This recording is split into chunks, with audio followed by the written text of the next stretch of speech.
Welcome to my home. I'm so glad so many of you turned out for the inaugural Plutus Voices event. We wanted to put together some events that address topics that don't get heard about a lot in this community. So that is the purpose of Plutus Voices. In 2007, I woke up working doing corporate strategy at Toyota's corporate headquarters here in Manhattan and realized that I owed $130,000. Not much for people in New York, except that I didn't own anything.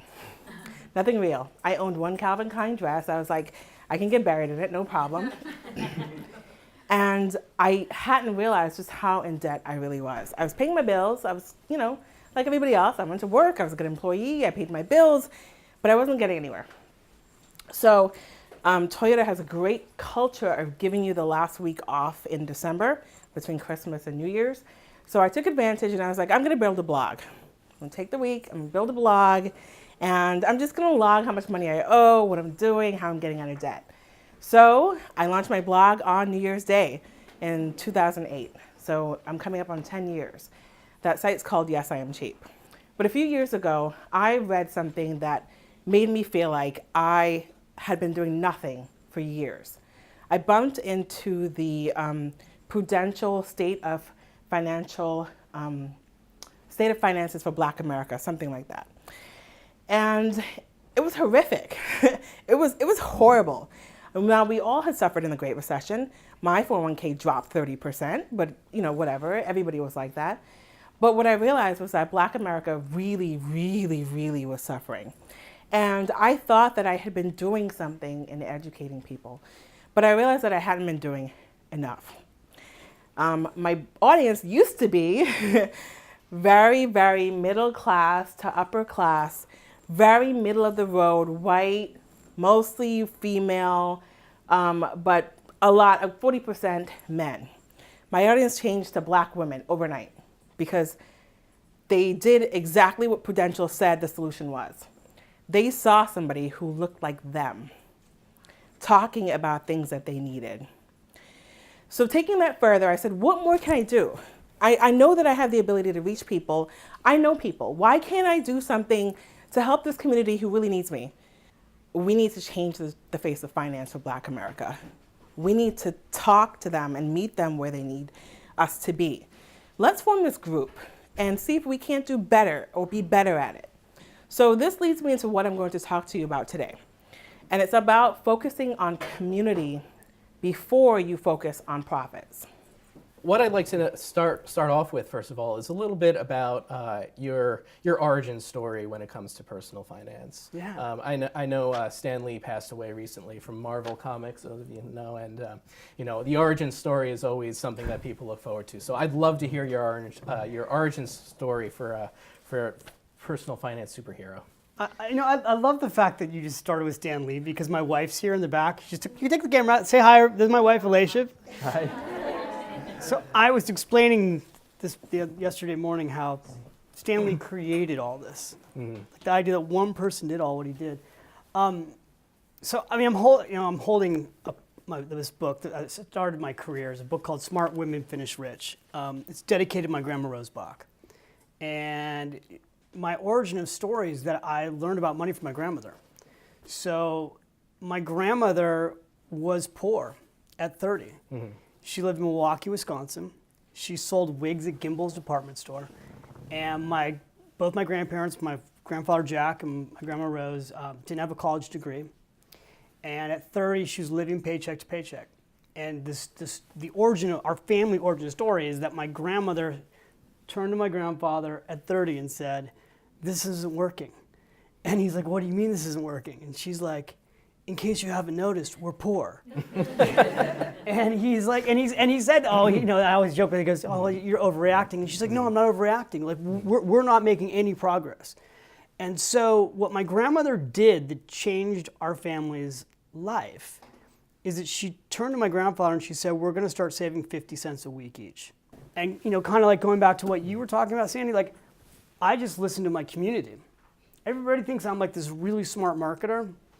I'm like, you know how I got to be really smart at marketing? I just kept listening to my community. I was too dumb to know better. I put my personal email in the first book. So the first book I put my personal AOL email, don't use it because don't use it anymore, but I had David L. Bach at AOL.com. Sorry guys, I don't use that email anymore, but I started getting all these emails. I think you have to love on your audience. You know, you have to love on them. I care so much. Like when I write these books, I care so much.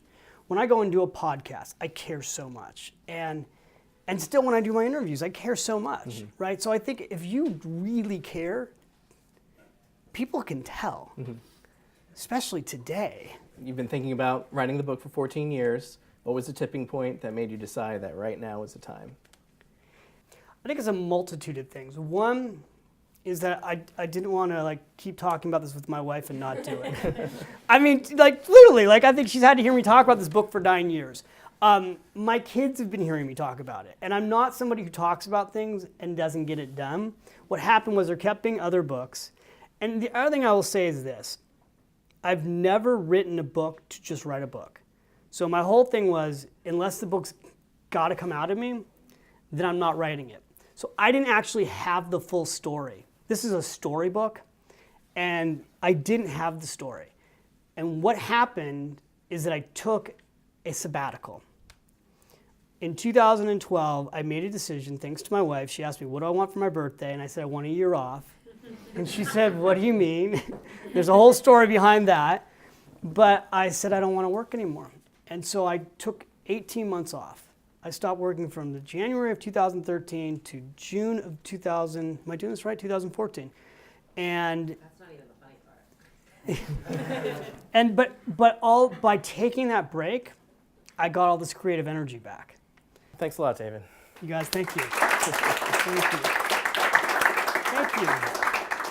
All right, so the next thing we're going to do is a group activity. It's something that I'm really excited about having the chance to do. And the way we're going to do this, the way we're going to start it off, first of all, it's going to be about impact. Tonight is about impact, having an impact on your audience. Now, this word impact, you know, when I first started thinking and writing about impact, the editors would always say, you don't want to use the word impact. You have an effect. That's the proper word that you want to use. But impact has a different punch to it. It's literally slamming into something. And so I want to talk about impact tonight and how we have an impact on our audience. There's going to be some discussion questions. We're going to split into groups to talk about these questions quickly, then come back together and kind of record all of what we have to say.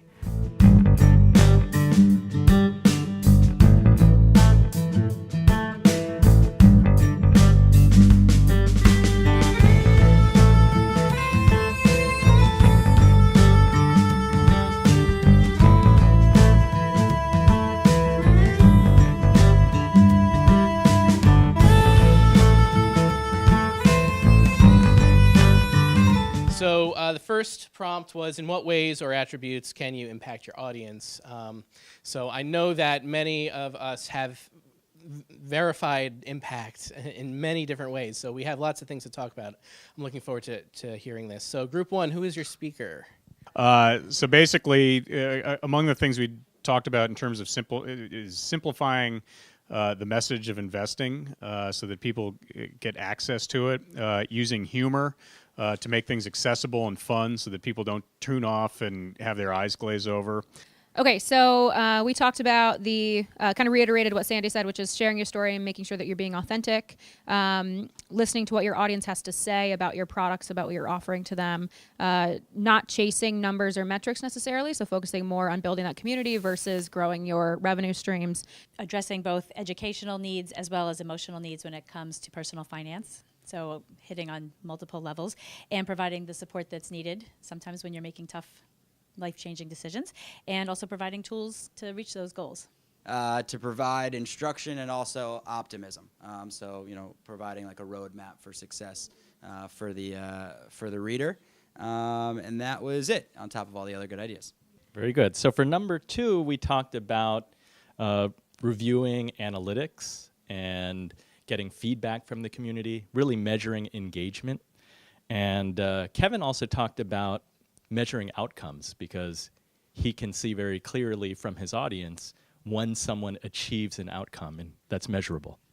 making sure that you're also collecting qualitative information. So Sandy does something where she polls her audience to measure whether their knowledge base has increased or how much money she's helped them make as a side hustle. We also talked about interacting with our audience via social media and following hashtags and retweets and things like that. And then also focusing on sort of like the depth versus breadth. So not just having thousands of social media followers, but making sure that you have sort of that like 1,000 true fans that are there that will spread your message word of mouth, and that are the ones sending you incredible, moving testimonials about the impact that you've had on them. And then ultimately, when you're going out and making new connections with people, but whether you've met them before or not, the quality of those connections, the people that you respect that are willing to interact with you, that's an interesting way to see whether your blog, podcast, et cetera, is having an impact within the community and within the people that can help build it for you later.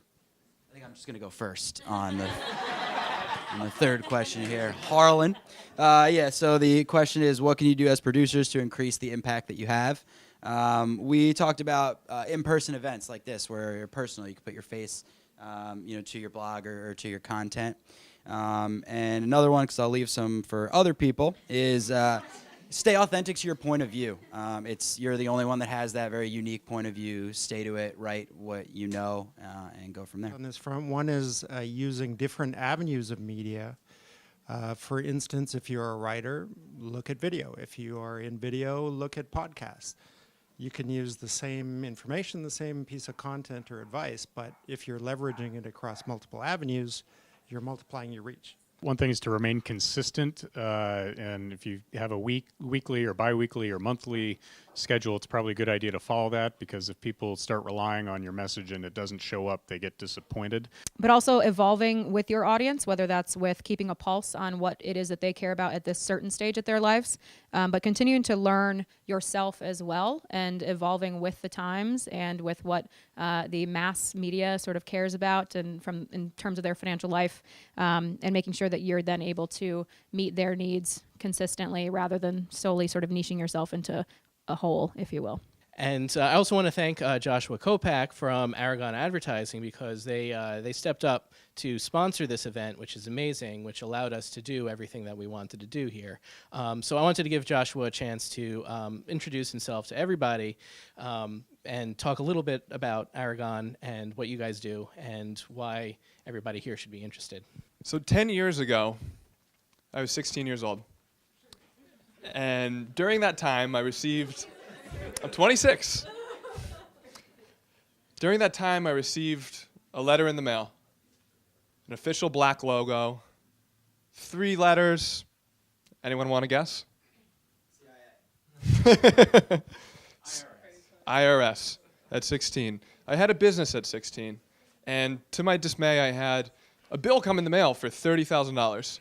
And I raced home from school. I saw this letter. I nearly had a heart attack. So I'm Joshua Kopak. I'm here on behalf of Aragon Advertising.